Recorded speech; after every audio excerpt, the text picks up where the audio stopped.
Morning, ladies. Thanks, Shane. Too hot.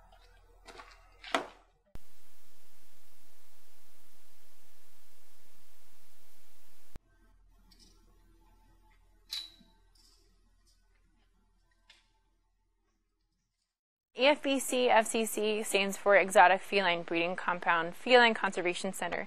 So we are founded in 1977 as just a breeding compound.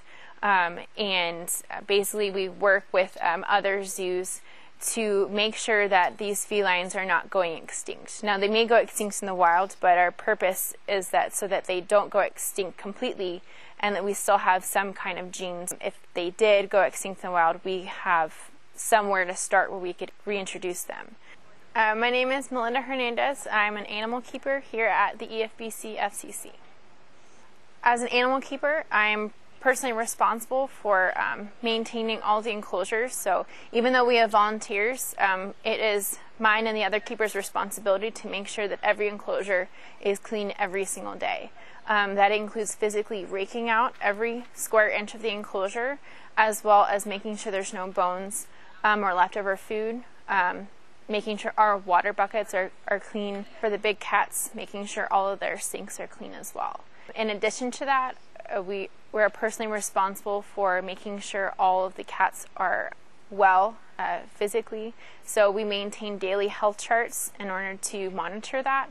And so we are personally responsible for making sure that every cat is healthy. So all of the cats get fed raw chicken. The big cats, they get fed big chunks of horse meat, but they get basically chicken quarters, thighs, and chicken legs. And they only get horse meat twice a week. Our small cats, they get a chicken leg, a little bit of horse meat every day, and then some of them get mice, like the ones who would normally eat rodents in the wild, and then our fishing cats get fish.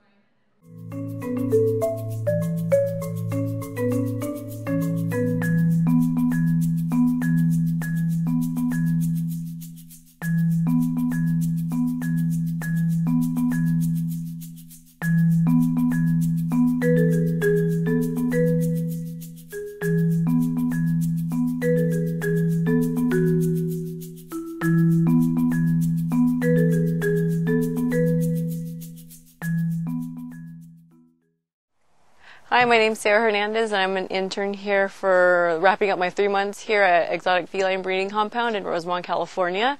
They were opened in 1977, not to the public, but just as their own facility to conserve, started with leopards. Now they opened up in 1983 to the public. They wanted a big demand for it. The public in Rosamond and anywhere around that found out about them. They've been here ever since. I've heard many stories of visitors who've come by saying how completely different it's changed back in the 80s from being just completely dirt path and like cages out in the distance to what it is now, which is a pretty good and impressive compound for what they've done in the last couple decades or so. So it depends on, there's different people who do donate. They range from business people to regular volunteers here. Each cat has a name underneath, like adopted by so-and-so. Generally those people that have adopted those cats pay like a monthly fee, and that does vary from different cat to cat and how large they are, how much you need to feed them. And from there they actually thrive off of those donations. And I know for this facility, a big thing thing is that a lot of that money that these people on the cages have donated go to that cat directly. I definitely know that there are a lot of different people that come by here. Debbie has adopted a couple cats, which is one of our volunteers here, and a lot of our volunteers have adopted them and been here for a couple of years or so. Other than that, there are some people who are on the board that have adopted cats and have been here for like 20 plus years, and it's pretty amazing how many people stick around and are very dedicated to this facility. It's pretty cool, yeah, once you start to meet them all.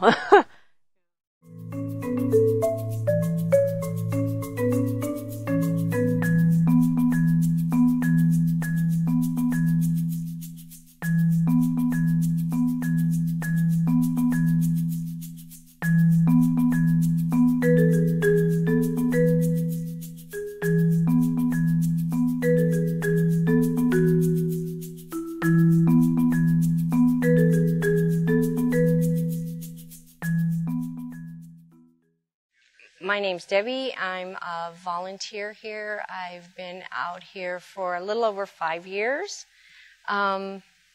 Pretty much help with everything. As volunteers, you start out, of course, observing, and then you take a test, and then you start learning to clean cats. You eventually get to learn all of the cats. What we do is we rake out their enclosures every day, clean up their stool, clean out their den boxes, clean their pools. We make sure the cat is there's no injuries, that they're not limping, that they have no wounds on them. Then after we're finished cleaning, we fill out their health charts and their food charts. The health charts is if we find a problem with any of the cats or if they're underweight or overweight.